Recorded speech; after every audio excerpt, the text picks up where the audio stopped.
Hello there, ladies and gentlemen, Moletrap here, and I'm coming at you with another game, and this is another game with Mr. SeoYeonJi, aka MioWeRRa. The SeoYeonJi is the really bad pronunciation of the Korean of these characters here. Anyway, but again, props to GTR, always translating really cool stuff on Team Liquid and letting us know what's really going on in the Korean. Anyway, and by the way, I guess I should give a little bit. Well, I guess I should give credit to Doa, who's the another caster, a new caster who apparently was the one asking about this character. This person prompted GTR's response on TL since he casted the other game that I casted as well, versus Hope Torture. Anyway, this is a game though versus the Fruit Dealer. Yes, the GSL champion, Fruit Dealer, aka Fruit Seller. I don't remember which one I called him. I think I called him Fruit Seller before, and people said, excuse me, but it's actually Fruit Dealer, I believe. I think you are incorrect about the name of this player." Well, it's in Korean. It's a translation of Korean, so it's, you know, 6 of one, half a dozen the other. So that's why I was calling him Fruit Dealer. Some people call him Fruit Seller. Fruit Merchant would be another way you could say it, I believe, and it would probably still be relatively correct translation. Either way, Cool, the former Brood War player Cool, is the Zerg player over here. So very high level play going on in this game. We've got a Terran player who's able to beat the GSL silver medalist and come very close to beating Boxer, and versus the GSL champion himself, who could beat Hope Torture.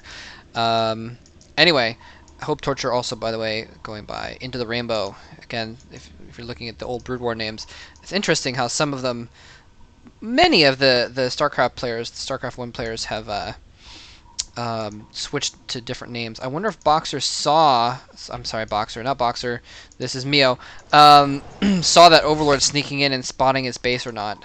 Hard to say. Anyway, either way, he knows what's going on, but he scouted the right direction regardless. And a spawning pool is almost up. Almost up. Looks as if Marines are being produced there. We're going to be rallied down to this lower ramp to try and prevent a scouting drone from getting in. But now he's going to bring it back up and bring it up back past that depot. Now that he knows that Zerglings could be on the way, he wants to make sure he's ready for any kind of if any couple Zerglings come in, they won't be able to just run in and kill his Marine very quickly. Anyway, I'm really anxious to see what happens in this game. This is going to be a very exciting game. It should be very high-level play.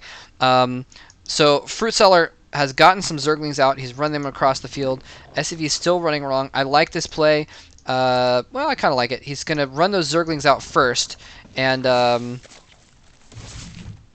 run them out instead of going straight for the SCV. So he's put some pressure on Mio as soon as possible, who has gotten a very quick tech lab on the. I think he got the tech lab on the barracks, and then produced a factory, and is now getting a Hellion out of the factory. And I'm wondering why he put the factory on the tech lab. He's not currently doing anything with it. He's got a single Hellion out now. He's going to have to micro it around. Oh, it gets a couple hits taken on it. No, it doesn't actually. Never mind. There's no hits been taken on that Hellion. Okay, there he finally gets a couple hits on it, but he's going to be able to do major damage to those Zerglings and roast the crap out of them. So those 6 Zerglings not really accomplishing anything. A single Hellion destroying them. Now, why does he have the tech lab on the factory? What is going on here? He's got a starport building behind as well. I wonder if he's going to switch that over and maybe get some kind of well, there's no, I wouldn't expect him to get. Okay, he is going to get a tech lab on the starport, actually.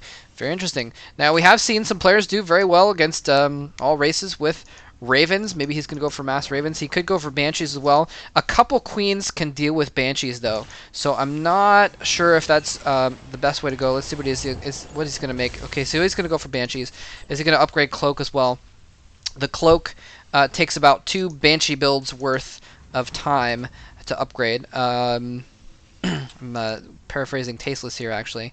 I hadn't noticed that before. But anyway, he's going to get a command center going as well. So he's just going to be able to use this Banshee kind of as pressure to put some pressure down and make sure that he's keeps Fruit Cellar pinned in his base a little bit here. He's got this Roach Warren. He's not really producing anything with it.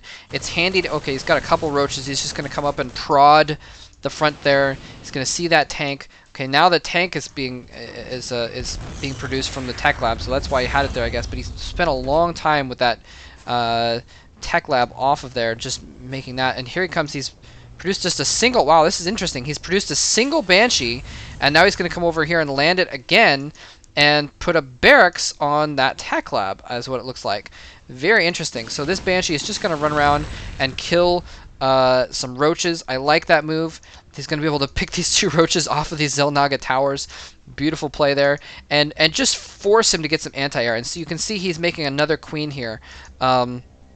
He's put, where did his 2 queens go? Okay, yeah, he's got his 2 queens grouped up together here with an Overseer, and he's kind of just doing that out of defense because he needs to defend against this Banshee, and so he's actually devoting a lot of effort to defending against that Banshee. Looks like he has split up his queens a little bit for a moment just to do some more spawning of larvae. But yeah, 3 queens. 2 queens will actually take care of a single Banshee, especially with an Overseer. They'll be fine. 3 queens is enough, I believe, for 2 Banshees, probably. He comes in, he's going to try and pick off a couple drones here. He's not even upgrading Cloak or anything like that. He took the Tech Lab right off, so he's just going to try and kill off some drones. Look at this, 6 kills, 7 kills. Oh, man, 8 kills. Oh, this is disgusting, and the Banshee almost gets out alive. He just had to get that last drone, didn't he? It's interesting. He's landed his forces down here, but he hasn't moved, or he's landed his command center down here, but he hasn't moved his forces down to defend this ramp. Maybe he's just anticipating if he gets attacked, he'll run his SCVs, lift it up, and still have a defensible point to run back to. It's interesting. He's starting to get medevacs out now. He has landed on that tech lab, so he can start getting stim and such for his units there. But I really like that move, getting that single Banshee. He was able to pick off those early roaches. It's kind of like, you know, if you suspected early roaches in the beta, at least. I haven't seen how the timings work out in the release or in 1.2, but in the beta, if you suspected early roaches, you could get a Void Ray out, for instance, and the Void Rays were actually pretty good against early roaches if you could get them out quick enough. And same sort of thing, the Banshee is actually pretty good to get against those early roaches in that sense. Anyway, but now some Mutalisks coming in here. He does have turrets going up at his natural. He's got probably, yeah, he's got a single turret in his main as well. He's got several Marines, so he's going to be fine in that sense. These Mutalisks might be able to run around and do some damage, though. That second turret going away just at the right moment. He is going to be able to do some harassment. He's going to force these Marines to run around. Actually, no, the Marines are running away from the Mutalisks. Interestingly enough, he's just going to try and let the turrets deal with it. That's really interesting. He's just going to go for the counter. He's figuring, wow, he made all those Mutalisks. He must have no army right now at all because he hasn't been spending his gas on... He obviously won't have Hydralisks out. He won't have a ton of Roaches. And even if he does, the Marines are going to be able to do very well against the Roaches. But Mutalisks are, meanwhile, going crazy inside of his base. He's managing to get back to mining over here. He's building another turret. He needs to build a third over in that location. The Mutalisks know what's coming, and they're running back to try and help defend.